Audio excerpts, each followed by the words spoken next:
పాపానికి ఆయనకి అండదండగా గౌరవ పిసిసి అధ్యక్షులు మహేష్ కుమార్ గౌడ్ గారు చాలా క్లియర్ కట్ గా చెప్పి నన్ను ఇక్కడ పంపించిండ్రు. ఏదున్నా కూడా హాస్పిటల్ ఖర్చు ఆల్రెడీ మా సోదరుడు మెట్టు సాయి కుమార్ ఇక్కడ రావడం జరిగింది. నేను కూడా పార్టీ తరఫున వారికి కొంచెం ఆర్థిక సాయం అందించడం జరిగింది. తప్పనిసరిగా వారికి ఏదైనా కూడా వారి హెల్త్ కంప్లీట్ గా రికవర్ అయ్యేంత వరకు పూర్తి స్థాయిలో బాధ్యత కాంగ్రెస్ పార్టీ తీసుకుంటుంది. నేను ఈ సందర్భంలో భారతీయ జనతా పార్టీ నాయకులకు కూడా విజ్ఞప్తి చేస్తున్నా, ఏదైతే ప్రొటెస్ట్ అనేది శాంతియుతంగా ప్రొటెస్ట్ చేయడం అనేది అందరి బాధ్యత, అందరి నైతిక అర్హత, అది ప్రజాస్వామ్యంలో కామన్. భారతీయ జనతా పార్టీ నాయకులు కాంగ్రెస్ పార్టీ ఆఫీస్కి వచ్చాడు, కాంగ్రెస్ పార్టీ వాళ్ళు భారతీయ జనతా పార్టీ ఆఫీస్కి వెళ్ళడము ఇది అనేక సందర్భాల్లో జరిగింది.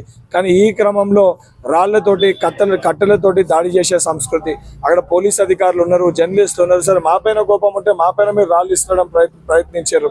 ఈరోజు ఒక సోదరుడు జర్నలిస్ట్కి ఈరోజు నెత్తిపలికి రక్తం వచ్చే పరిస్థితి ఏర్పడింది. జరగరాంది ఇంకేదైనా జరిగి ఎవరైనా ప్రాణాలు కోల్పోతే దానికి బాధ్యత ఎవరు వివరిస్తారు? ఇప్పటికన్నా భారతీయ జనతా పార్టీ నాయకులు ఇటువంటి ఒక సిచ్యువేషన్స్ ని చేయకూడదని చెప్పి వారికి కూడా విజ్ఞప్తి చేస్తున్నా. వారు కూడా ఏదైతే వారు చేసిన తప్పుని వచ్చి అంగీకరించి ప్రవీణ్ కి క్షమాపణ చెప్పవలసిందిగా కూడా విజ్ఞప్తి చేస్తున్నా. నేను అదే అంటున్నా, మా పైన కానీ ఎవరిపైన కానీ ప్రొటెస్ట్ చేస్తే రాళ్లతోటి కట్టెలతోటి దాడి చేయాల్సిన అవసరం ఏంది? ప్రొటెస్ట్ చేయడానికి వాళ్ళు కూడా కాంగ్రెస్ పార్టీ ఆఫీస్కి వచ్చారు. మేము రాళ్లతోటి కట్టెలతోటి మేము దాడి చేయలేదే. ప్రజాస్వామ్యంలో నిరసన తెలియజేసే అవకాశం, హక్కు ప్రతి ఒక్కరు కూడా కల్పించాలి. కానీ నిరసన తెలియజేసే రాళ్లతోటి కట్టెలతోటి ఈ రకంగా ప్రవర్తిస్తామని సరైన విధానం కాదు. తప్పనిసరిగా ఈ విధానాన్ని మార్చుకోవాలి. ఏదైతే వారు చేసిన తప్పు ఈరోజు భారతదేశ యువకుల పక్షాన శాంతియుతంగా మేము నిరసన తెలియజేస్తున్నాం. వాళ్ళే దీన్ని ప్రారంభించడం జరిగింది. కానీ నిజంగా వారి కోపం ఆక్రోశం అంటే మా పైన చూపించేది. కానీ సగటు జర్నలిస్ట్ ఏదైతే తన బాధ్యత, తన వృత్తి ధర్మాన్ని తను చూపిస్తుంటే ఈరోజు తన పైన దాడి చేయడం అనేది చాలా బాధాకరము. దాన్ని సమర్థించుకోనికి లేదు, మేము దాడి చేయలేదని చెప్పి భారతీయ జనతా పార్టీ నాయకులు హాస్పిటల్కి వచ్చి పరామర్శించి అటువంటి మాటలు మాట్లాడడం సరైన విధానం కాదు. యావత్ భారతదేశ ప్రజలందరూ కూడా గమనిస్తారు భారతీయ జనతా పార్టీ విధానం. తప్పనిసరిగా వారికి తగిన గుణపాటి శాస్తి ప్రజలే నేర్పిస్తారు.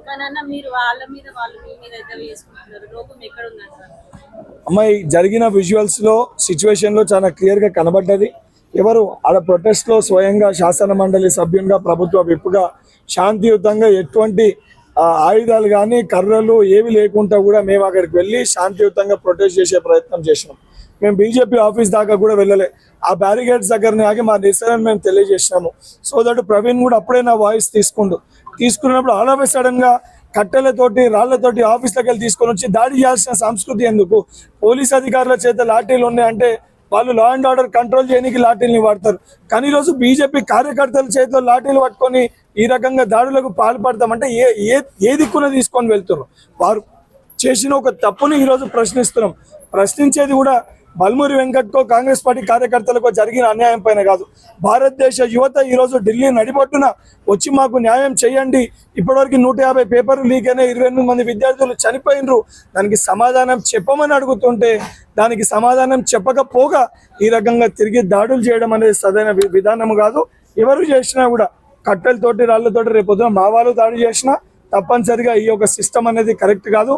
మనకి స్వాతంత్రం రాకముందు పోలీస్ అధికారులతోటి ప్రజలపైన దాడులు చేపించిన సంఘటనలు మనం చూసినాం.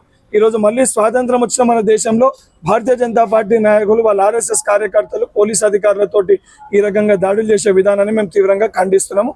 అండ్ ప్రవీణ్కి తప్పనిసరిగా మేము అండగా నిలబడతాం. ఏదున్నా కూడా చూసుకోవడం జరుగుతుంది.